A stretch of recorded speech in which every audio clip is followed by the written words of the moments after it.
এটা হচ্ছে একটা স্প্রের বোতল, আর এই বোতলের মধ্যে আমি কালো জিরা এবং তিসির দানা ভিজিয়েছিলাম। এখন আমি এটা সুন্দরভাবে স্প্রের মধ্যে ঢেলে নিব, যাতে করে আমি আমার মাথার মধ্যে এটা স্প্রে করতে পারি। আপনারা ভাবতে পারেন যে এটা আমি মাথার মধ্যে কেন স্প্রে করব।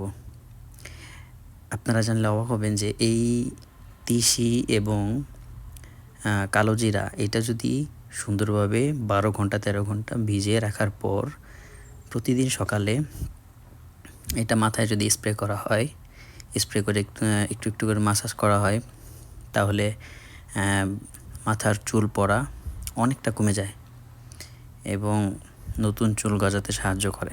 জানি না এটা আমার কতটুকু কার্যকর হবে, কতটুকু কি হবে জানি না, তবে আপনারা সবাই দোয়া করবেন যেন আমার মাথার চুল পড়াটা কমে। আর অলরেডি অনেকটা চুল পড়ে গেছে, আপনারা দেখতে পাচ্ছেন।